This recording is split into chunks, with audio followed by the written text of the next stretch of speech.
सास बहू की जादुई सब्जियां। ये कहानी सतलुज नदी के किनारे बसे बिलासपुर नामक गांव की है, जहां गायत्री अपनी बहू सुधा और पोते राहुल के साथ रहती थी। सुधा के पति आनंद अब इस दुनिया में नहीं थे। ऐसे में बच्चे की जिम्मेदारी सुधा के कंधों पर आ गई थी। लेकिन सुधा की सास गायत्री अपनी बहू का सहारा बनी और दोनों मिलकर राहुल को पाल रहे थे। अभी राहुल सिर्फ 5 साल का है। सुधा बहू, अरे तू अभी खेत में चली जा, घर का सारा काम मैं देख लूंगी। अरे नहीं माँ जी, आप अकेले घर का सारा काम कैसे करोगी? मैं ये कपड़े धोकर सूखने के लिए डाल देती हूँ। कुछ देर बाद राहुल भी सोकर उठेगा तो आपको उसे खाना भी तो खिलाना होगा ना। और वैसे भी आप भी तो पूरा दिन आराम कहाँ कर पाती हो। सुधा का बेटा राहुल बीमार था, इसलिए गायत्री घर में उसका ध्यान रखने के लिए रुकी थी। सुधा घर का काम खत्म करके खेत में जाती है और कुछ सब्जियां तोड़कर उन्हें आसपास के गांव में बेचने जाती है। दूसरी तरफ, अरे उठ गया तू? मुझे माँ के पास जाना है। बेटा, तेरी माँ आती ही होगी, मैं तेरे लिए खाना लाती हूँ। राहुल खाना खाता है। दादी, माँ कब आएगी? आ जाएगी बेटा, आ जाएगी। चल, मैं तुझे कहानी सुनाती हूँ। हमारे गांव के आगे एक और गांव है। यूं तो वो गांव भी बाकी गांवों की ही तरह है, पर ऐसा कहते हैं इस गांव में एक प्राचीन काल का पेड़ है जो कि बड़ा ही रहस्यमय है, जिस पर रोज रात को जादुई फूल खिलते हैं। मगर सुबह होने से पहले परीलोक से परियां आकर सारे फूल तोड़कर अपने साथ ले जाती है।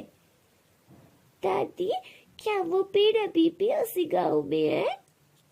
वो तो मुझे नहीं पता बेटा कि वो पेड़ अभी भी है या नहीं। दादी, माँ कहाँ है? हाँ बेटा, वो आती ही होगी। न जाने आज सुधा कहाँ रह गई है। हे भगवान, आज तो काफी देर हो गई है। सब्जी ले लो, सब्जी, ताजा ताजा सब्जी ले लो। सीमा दीदी, सब्जी ले लो। क्या बात है सुधा, आज तो सुबह से दोपहर हो गई तेरे इंतजार में, आज इतनी देर से कैसे आई हो? अरे क्या बताऊं दीदी, वो मेरा बेटा बीमार है, इसलिए घर का कामकाज करने में देरी हो गई थी। अच्छा तो ये बात है, पर तेरे देर से आने की वजह से ना मैंने मोहल्ले की बाकी औरतों के साथ उस गोपाल से ही सब्जी ले ली है। ठीक है दीदी, फिर तो मैं चलती हूँ। कल से मैं सवेरे जल्दी से घर से निकलकर आप लोगों को ताजा ताजा सब्जी देने आऊंगी। चलो दीदी, अब मैं चलती हूँ। सुधा दूसरे गांव में जाती है। सब्जी ले लो, सब्जी, ताजा ताजा सब्जी ले लो। सुधा कब से गांव गांव घूम रही थी, लेकिन अब तक किसी ने भी उससे सब्जी नहीं खरीदी थी, इसलिए अब वो घर लौटने का मन बना लेती है। हाय राम, कितनी गर्मी है। आज तो पेड़ का एक पत्ता तक हिलने को राजी नहीं है। अब तो आगे जाने की हिम्मत भी नहीं है। लगता है अब मुझे घर लौटना ही होगा। हे भगवान, गर्मी से मेरा बुरा हाल हो रहा है। एक काम करती हूँ, इस जगह बैठ जाती हूँ। घर जाने से पहले यहाँ बैठकर थोड़ा आराम कर लेती हूँ। सुधा जिस पेड़ के नीचे बैठकर आराम कर रही थी, वो पेड़ ही इस गांव का सबसे प्राचीन और रहस्यमय पेड़ था, और सुधा उस पेड़ के नीचे बैठी हुई थी। उसे इस पेड़ के बारे में कुछ भी नहीं पता था, और देखते ही देखते सुधा को नींद आ जाती है। वहां परीलोक में आज सुबह से ही हलचल मची हुई है। चांदनी परी, तुमने आज ये क्या कर दिया? क्या हुआ बड़ी परी? मुझे नहीं पता आप किस बारे में बात कर रही हो। अरे देखो, वो फूल, तुम आज एक जादुई फूल उस पेड़ पर ही छोड़ आई हो। माफ करना बड़ी परी, ये गलती से हो गया होगा, लेकिन अब क्या होगा? उस पेड़ के नीचे तो कोई बैठा हुआ है। अरे ये बहुत बड़ी गलती है। रानी परी को अगर इस बात का पता लगा तो वो तुम्हें बहुत बड़ी सजा देंगी। मैं अभी नीचे जाकर उस फूल को लेकर आती हूँ। अभी तुम नीचे नहीं जा सकती हो, अभी पृथ्वी लोक पर जाना परी लोक के नियम के खिलाफ है। तुम्हें सूर्यास्त होने का इंतजार करना होगा। ठीक है बड़ी परी, मैं सूर्यास्त होते ही वो फूल आपको लाकर दे दूंगी। तभी अचानक बहुत तेज हवा चलने लगती है और तेज हवा की वजह से पेड़ में फंसा जादुई फूल सुधा की सब्जी वाली टोकरी में जाकर गिर जाता है और तेज हवा के चलते सुधा नींद से जग जाती है। अरे बाप रे, मैं तो सो गई थी। हे भगवान, यहाँ आराम करते करते कब नींद आ गई पता ही नहीं चला। सुधा जल्दी जल्दी घर की ओर भागती है और वो अपने घर पहुंचती है। अरे बहू, क्या बात है, आज तो तुमने आने में बहुत समय लगा दिया। सब ठीक तो है ना? हाँ माँ जी, सब कुछ ठीक है।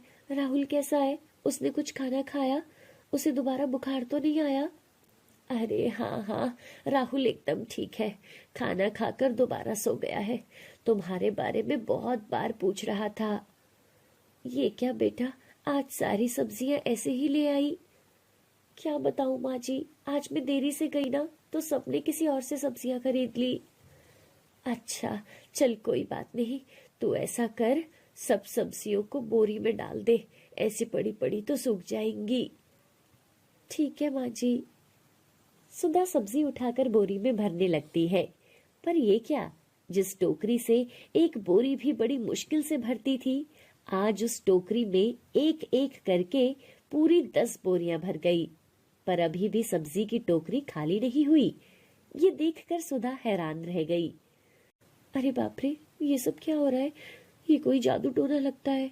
आखिर ये टोकरी खाली क्यों नहीं हो रही? सुधा की आवाज सुनकर राहुल भी उठ जाता है और अपनी माँ के पास जाता है। दूसरी तरफ गायत्री भी ये सब देखकर हैरान रह जाती है। अरे आखिर ये सब क्या हो रहा है? टोकरी की सब्जी खत्म क्यों नहीं हो रही? बेटा तू ऐसा कर, ये टोकरी उल्टी कर दे।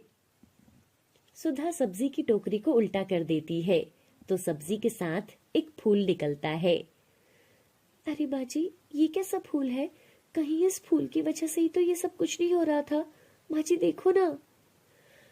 अरे कहीं ये कोई जादुई फूल तो नहीं? क्या जादुई फूल? तुम्हें ये फूल कहाँ से मिला बहू? फिर सुधा सारी बात बताती है कि आज वो सब्जी बेचने दूसरे गांव गई थी। माँ, मैं बहुत थक गई थी, इसलिए उस गांव से आते वक्त जंगल में एक पेड़ के नीचे मैं आराम करने बैठ गई थी और न जाने कब मेरी आंख लग गई। वो तो बहुत तेज तूफान आया, तब मेरी नींद खुली। अरे बेटी, ये वही जादुई फूल है। हाँ हाँ, ये उस गांव का सबसे प्राचीन पेड़ का फूल है जिसका उपयोग सिर्फ परियां करती है। ये फूल जिस भी बर्तन में रखो तो उसमें रखी हुई कोई भी चीज कभी खत्म नहीं होती। हाँ तो हमारे साथ भी देखो ठीक वैसा ही हुआ है। देखो ना, घर में सब्जियां ही सब्जियां हो गई है। दादी, ये सच में कहानी वाले पेड़ का जादुई फूल है? हाँ बेटा, मुझे पूरा विश्वास है कि ये वही जादुई फूल है। सुधा, जिस पेड़ के नीचे तुमने आराम किया वो कोई साधारण पेड़ नहीं था, वो जादुई पेड़ था। ये उस जादुई पेड़ का जादुई फूल है। अगर इस फूल को पैसों के डिब्बे में डाल दे तो फिर हमारे पास पैसे कभी खत्म नहीं होंगे। नहीं, ये गलत है। अगर ये उस जादुई पेड़ का जादुई फूल है तो इस पर पहला हक परियों का है। हमें इसे अपने पास रखने का कोई हक नहीं है। हमें इस फूल को परियों को लौटाना ही होगा। माँ, क्या पता ये फूल परी ने ही आपको दिया हो? अरे नहीं, ये फूल किसी इंसान को परियां नहीं दे सकती। ये इंसान के इस्तेमाल के लिए नहीं है। तुम सही कह रही हो बहू, हमें इस फूल को लौटाना ही होगा। माँ जी, मैं ये फूल लेकर अभी जाती हूँ और देखती हूँ कि इस फूल को परी को कैसे लौटाया जाए। माँ, मुझे भी आपके साथ जाना है। नहीं बेटा, वहां ऐसे जाना ठीक नहीं है। तुम दादी के साथ रुको, मैं बस अभी आती हूँ। सुधा जादुई फूल को लेकर उस रहस्यमयी पेड़ की ओर चल पड़ती है। परी, ओ परी, देखो मैं आपकी अमानत लेकर आई हूँ। आपको इसे कैसे लौटाऊं मुझे नहीं पता। आप मेरे सामने आओ। सुधा की आवाज सुनकर परी लोक में बड़ी परी ने चांदनी परी को नीचे जाने का आदेश दिया। जाओ चांदनी परी, सुधा एक भली औरत है, तुम उसके पास जाकर वो जादुई फूल लेकर आओ। रानी परी को मैं समझा लूंगी। ठीक है बड़ी परी, जैसा आप कहें। चांदनी परी सुधा के सामने आती है। हाँ सुधा, मैं चांदनी परी हूँ। मैं परी लोक से ये फूल लेने आई हूँ। ये लो चांदनी परी, ये आपकी अमानत। तुम बहुत नेक दिल की हो सुधा, तुम्हारा बहुत बहुत शुक्रिया। ये फूल लौटाकर तुमने मेरी बहुत बड़ी मदद की है। ये तो मेरा फर्ज था। सुधा, मैं तुम्हारी ईमानदारी से बहुत खुश हूँ और मैं तुम्हें एक तोहफा देना चाहती हूँ। चांदनी परी एक सोने से भरी पोटली सुधा को देती है। धन्यवाद चांदनी परी। सोने के सिक्कों से भरी पोटली लेकर सुधा खुशी खुशी घर लौटती है और घर वालों को पूरी बात बताती है। अब सुधा की सारी मुसीबतें खत्म हो गई थी और अब वो बहुत अमीर हो गए थे। अब वो खुशी खुशी अपना जीवन जीने लगे। सुधा ने अपने बेटे राहुल को एक अच्छे से स्कूल में पढ़ने के लिए भेज दिया। सब कुछ अच्छा हो गया था। दोस्तों, इस कहानी से हमें ये सीख मिलती है कि हमें किसी भी पराई चीज पर अपना हक नहीं दिखाना चाहिए और अगर हम ईमानदारी से जीते हैं तो उसका फल हमें जरूर मिलता है। बूढ़ी अम्मा घर में सो रही थी कि तभी बाहर से कालू कुत्ते के भौंकने की आवाज आती है। बूढ़ी अम्मा नींद से उठती है। अरे बाप रे, सुबह हो गई। अरे रे, कितनी धूप निकल आई है और ऊपर से मुझे कितनी नींद आ रही है। अरे मुझे तो खेतों में जाकर सब्जी भी तोड़नी थी। जल्दी से निकल जाती हूँ। बूढ़ी अम्मा रसोई में से रात की 2 बची हुई रोटी उठाती है। घर के बाहर कालू कुत्ता बैठा था। अरे क्यों रे, आजकल तू भी बहुत देरी से उठाता है। अब मैं खेत में जा रही हूँ।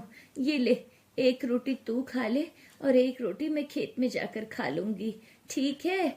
और यहीं बैठे रहना। कालू कुत्ता रोटी खाने लगता है और बूढ़ी अम्मा अपने खेत में जा रही थी। रास्ते में उसे एक आदमी मिलता है। अरे अम्मा, कहाँ भागी जा रही हो? घर में बैठकर आराम क्यों नहीं करती? हाँ रे, आराम कैसे करूं अब? मुझे तो कोई बिठाकर खिलाने वाला ही नहीं है। हाँ हाँ, खिलाता तो जरूर, अगर तुम्हारा कोई बेटा होता। वही तो, मेरे जीवन का यही सबसे बड़ा दुख है बेटा। ऊपर वाले की शायद वो इच्छा ही नहीं थी। उनके जाने के बाद तो मैं बिल्कुल अकेली हो गई हूँ। अच्छा, तो कौन सी सब्जी तोड़ने जा रही हो अम्मा? अरे बैंगन के पौधे लगाए हैं, लेकिन अभी उतने बैंगन नहीं लगते और जो लगते हैं उनमें कीड़ा लग जाता है। अब मैं बाकी किसानों की तरह फसल की देखभाल भी तो नहीं कर पाती। जैसे तैसे बस काम चल रहा है। अब तो बस एक ही चिंता सताती है, जब इतना भी नहीं कर पाऊंगी तो सब कुछ कैसे होगा? कौन मुझे बिठाकर खिलाएगा? अरे अम्मा, चिंता मत करो, हम सब है ना तुम्हारे पोते। हम तुम्हें खिलाएंगे और जब तुम मर जाओगी तो तुम्हें कंधे पर उठाकर शमशान भी ले जाएंगे। अरे करम जले, सुबह सुबह मेरे मरने की बात करता है। हाँ, जब मैं मरूंगी तुम्हें बहुत खुशी होगी ना। तू मरे, तेरा पूरा खानदान मरे। हाँ। बूढ़ी अम्मा गुस्से से अपने खेत में चली जाती है और अपने बैंगन के पौधों को देखने लगती है। हे ऊपर वाले, आज कुछ बैंगन मिल जाए। ऊपर वाले कुछ तो दया कर। बूढ़ी अम्मा सब पौधों के पत्ते उलट पलट कर देख रही थी और कुछ छोटे टेढ़े मेढ़े बैंगन तोड़ लेती है। सामने रमेश अपने खेतों से अम्मा को देख रहा था। अरे दादी, ये कैसे बैंगन तोड़ रही हो? ऐसे बैंगन तो लोग देखते भी नहीं हैं। अरे ज्यादा बकवास मत कर, समझा? मुझे सब पता है। अब मेरी उम्र हो गई है, मैं तुम लोगों की तरह अच्छी फसल कहाँ उगा पाऊंगी? तुम तो कितनी दवाइयां लगाते हो खेतों में, मेरे पास इतने पैसे नहीं हैं। ऐसे कैसे चलेगा फिर अम्मा? अरे तू अपना काम कर। हाँ, भला इसका क्या दाम मिलेगा अम्मा आपको? अब जो भी मिले वही बहुत है। तुम लोगों के खेतों में अच्छी फसल होती है, इसलिए ऐसा कहते हो। एक दिन ऐसा आएगा जब मेरा भी समय बदलेगा। अम्मा वो बैंगन लेकर बाजार चली जाती है। बैंगन ले लो, बैंगन, ताजा ताजा बैंगन ले लो। अरे, तुम्हारे बैंगन तो बहुत अच्छे हैं बेटी। जी माँ जी, मेरे पति ना सुबह से लेकर शाम तक खेत में मेहनत करते हैं, तब जाकर ऐसे बैंगन उगा पाते हैं। अभी भी वो खेत में मेहनत कर रहे हैं, इसलिए मैं बैंगन बेचने आई हूँ। बहुत अच्छा किया। तभी वहां एक आदमी आता है। ओ बूढ़ी अम्मा, ये छोटे छोटे बैंगन कैसे दिए? 50 रुपए किलो। अरे बाप रे, ये तो बहुत महंगे हैं। बाबूजी, मेरे पास बड़े बड़े बैंगन हैं, वो भी भरते वाले, एकदम सस्ते। क्या कहा, सस्ते? फिर तो ठीक है, यहीं से खरीद लेता हूँ। हाँ हाँ, छोटे बैंगन कहाँ खाएगा ये। हाँ। तभी वहां एक औरत आती है। दादी, ये बैंगन कैसे दे रही हो? 50 रुपए किलो है बेटी। ठीक है, 2 किलो कर दो। सुबह के बाद शाम होने को थी, सब लोग अपने घर जा रहे थे। अरे, अब तो बाजार भी खाली हो गया है, तो क्या आज ये बचे हुए बैंगन भी नहीं बिकेंगे? तभी वहां एक औरत आती है। हाँ दादी, ये बैंगन कैसे बेच रही हो? 50 रुपए किलो। अरे अम्मा, 40 की दोगी तो मैं ले लूंगी, वैसे भी अब बाजार बंद हो रहा है।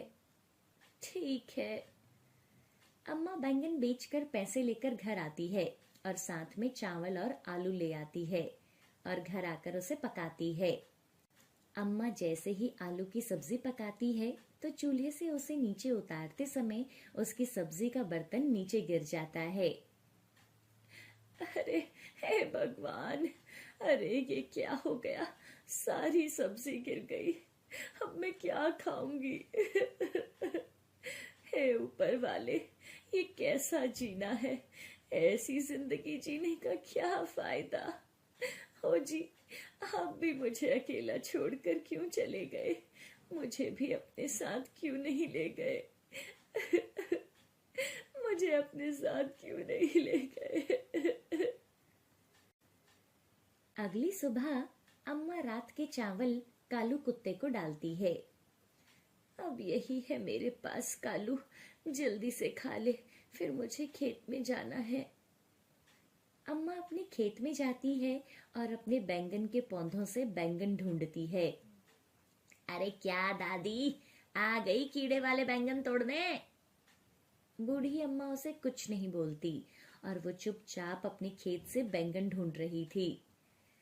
क्या दादी, लगता है आपकी किस्मत ही खराब है, आज तो कीड़े लगे हुए बैंगन भी नहीं मिल रहे।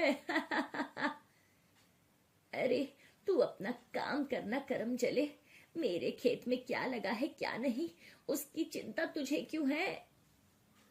तभी बूढ़ी अम्मा का ध्यान बैंगन के पौधों पर जाता है। अरे, ये कैसा बैंगन है, वो भी इतना बड़ा? उस बैंगन की चमक रमेश को भी दिखती है और वो जल्दी से अम्मा के खेत में आ जाता है। अरे, ये बुढ़िया के खेत में सोने की तरह चमकने वाला बैंगन कहाँ से आ गया? अरे, कहीं ये सोने का तो नहीं है? अरे, ये तो सोने की तरह चमक रहा है, सोने का बैंगन, वो भी मेरे खेत में। क्या, सोने का बैंगन? बूढ़ी अम्मा उस बैंगन को तोड़ती है और बैंगन जमीन पर गिर जाता है। अरे, ये बैंगन तो मुझे चाहिए। रमेश उस बैंगन को उठाता है और वहां से भाग जाता है। अरे, अरे कहाँ भाग रहा है? अरे, ये मेरा सोने का बैंगन है, रुक जा। अरे रुक, मेरा सोने का बैंगन दे। चोर, चोर, अरे कोई मेरा सोने का बैंगन इससे लो। कहाँ जा रहा है बदमाश कहीं का? अरे कोई तो पकड़ो इस चोर को। रमेश पीछे देखे बिना भाग रहा था। तभी कालू कुत्ता उसे देख लेता है और वो उसके पीछे भागता है और वो जाकर उसकी टांग अपने मुंह में ले लेता है और उसे बहुत काट लेता है। अरे काट लिया मुझे, अरे कोई तो बचाओ, अरे देखो कितना खून निकाल दिया। सामने से गांव का सरपंच वहां से आ रहा था और तभी बूढ़ी अम्मा भी वहां पहुंच जाती है। वाह कालू बेटा, बहुत अच्छा किया तूने। इस बदमाश के साथ तो यही होना चाहिए था। क्या बात हो गई है शीला अम्मा? देखिए ना सरपंच जी, मेरे खेत में जादुई सोने का बैंगन लगा था और ये बदमाश रमेश मुझसे छीन कर उसे भाग गया। वो तो अच्छा हुआ इस कालू ने इसे पकड़ लिया। छी छी छी, ये तो बहुत बेशर्मी का काम है। रमेश, तुमने तो हद ही कर दी। मुझे माफ कर दीजिए सरपंच जी, मैं आगे से ऐसा कभी नहीं करूंगा। शीला अम्मा, आप चिंता मत करो, मैं बड़े बड़े सुनारों को जानता हूँ, वो आपको इसका सही दाम दे देंगे। चलो आप मेरे साथ चलो। इसके मैं आपको पूरे 4 लाख रुपए दे दूंगा। बूढ़ी अम्मा जादुई सोने के बैंगन को बेच देती है और 4 लाख रुपए ले लेती है। सरपंच अम्मा को बैंक लेकर जाता है और बैंक में सारे पैसे जमा करवा देता है। अम्मा, अब आपको जब भी पैसे चाहिए हो ना तो आप यहाँ से निकलवा सकती हो। ठीक है सरपंच जी, आपका बहुत बहुत धन्यवाद। अम्मा ने कुछ पैसे अपने पास रखे थे जिनसे वो घर के लिए कुछ राशन और दाल सब्जियां खरीद कर लाती है और अच्छा सा खाना बनाती है और वो रात को पेट भर कर खाना खाती है और कालू कुत्ते को भी खिलाती है। खा ले कालू, जी भर के खा ले। अब से कोई चिंता की बात नहीं है। अब मेरा बुढ़ापा आराम से कट जाएगा। हे भगवान, तूने सब कुछ ठीक कर दिया। तेरा बहुत बहुत धन्यवाद। अब बूढ़ी अम्मा और कालू कुत्ता खुशी खुशी रहने लगे थे।